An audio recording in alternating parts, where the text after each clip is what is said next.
Hello everyone, it's Mr. Burns here once again. This is going to be a different flip video because instead of just doing vocabulary or guided notes, I'm actually going to be describing the procedures for your project for Unit 3. And your project is going to be done mainly in class, but there's going to be some opportunity where if you don't finish it in class to finish it for homework.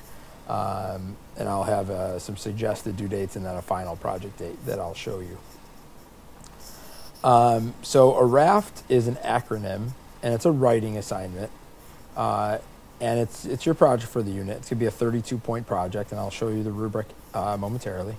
You should have handout number 5 in front of you on a purple sheet of paper, so that you can kind of reference this as I go over this. But RAFT is an acronym that stands for Role, Audience, Format, Topic. Okay, so you're going to assume the role of someone, you can see it right here in the chart right here that I'm circling. But you're going to assume the role of an English colonist. Okay, so you've moved from England. You're born in England. You've come to the new colonies for whatever reason, and you could be creative. Okay, but you should be someone of at least voting age. So we'll say when your first entry starts, you're probably at least 18 years old. You're an English colonist living through the American Revolution. For each of the different activities, there's going to be 4 different entries that you're going to write.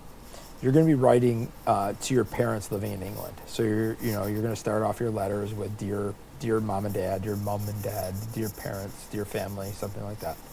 Okay. The format of each of your 4 entries is going to be letters of at least 5 sentences, and they're going to be focused on the content from this unit, the documents that we are talking about, and your experiences living in the colonies during this period. You notice here I wrote in bold here, feel free to add some discussion about the war, about your life of what's going on, maybe a sentence or 2, but then you want to really focus on the topic for each of the 4 entries that I've asked you to write about, okay?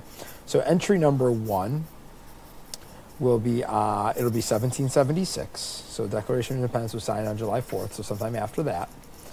And you got to describe what is the Declaration of Independence and what are some things it accomplished. So you're going to use your notes here, right? You might include some of the vocabulary, the unit vocabulary. You might include some of the content and details that we talked about through some of our notes. All right, so handout number 3, especially for that one. Then the second entry, which we'll do on a different day in class, will be on it'll be 1781, so it's 5 years later. What kind of things have happened in your life? You're getting 5 years older. The war is really underway at this point, so you might want to include some things about that.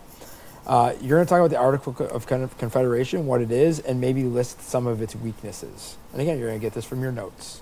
Handout number 3, and then you're going to do handout number 7 later in the unit, so you might want to talk about that. Okay. Then entry number 3 is going to be done on a different date in class, and it's 1789, and the war is over, and the Constitution has been ratified. What's the Constitution? What is it? Why was it created? Think about some of the goals that were stated in the preamble, which we will talk about in class as well, so you can use some of your notes from that, from your preamble packet that we do, from your foldable on the Constitution that we work on together. All right, and then the last part is the entry number 4. It's 2 years after that, 1791. The Bill of Rights was just added to the Constitution. So describe what it is, why it was passed, and you want to talk about how difficult or complex the amendment process is. Again, you're going to get this from your foldable that we're going to do in class. We're going to do another activity in class as well with iCivics. So you'll have plenty of materials and resources to use. But you're going to do 4 entries. You're writing to your family. You include a greeting at the beginning, a salutation and signature at the end. You sign it basically sincerely or love, and then your name at the end. Okay. And each one's about 5 or more sentences. All right. If you want to do the bare minimum 5, go above and beyond a few more. All right. Here's your rubric. It's a MYP rubric. So the 2 areas of focus are communication and knowledge and understanding. So in communication, it says communicate information and ideas with clarity, and to get a full credit that you are clearly you know, identifying what the document is. You're clear identifying, you know, what are the goals of that document, and did it succeed or not succeed, and what were some of the content we talked about. You also want to organize your information effectively. You want to make sure that your paragraphs are written cohesively. You want to make sure that you're writing in full sentences. You're not writing in choppy. You want to rewrite it. You know, while you can make it fun and personable, you also want to make it academic writing. And then your knowledge and understanding, you're going to use relevant vocabulary. So you're going to try to use as many of the vocabulary words and important content that we talked about.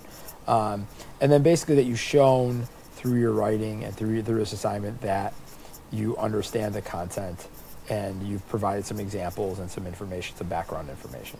Okay, so that's how you get an 8 on each category. 32 points total. Here's your due dates. Okay, here's your due dates. And I want to show you the documents that I'm going to share with you. So here's the Blue Day document. So 3rd, 5th, and 7th. It shows you this is the day we're working on it in class. You might get 30 minutes or so. If you don't finish, suggested finish it by the next class. All right? And then by the 4th one, by the final project due date is when you're suggested to finish it.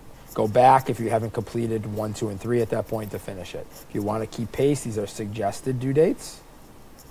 Okay? If you don't keep pace, it's going to be much more difficult for you to get this turned in on time and turned in and done well. Okay? And here's the document. This is where you'll write your entries. Okay? I have the same thing for Gold Day. You'll notice here, if you're a Gold Day student, here's your dates that we're working on these in class. Here's your dates to keep pace. Okay?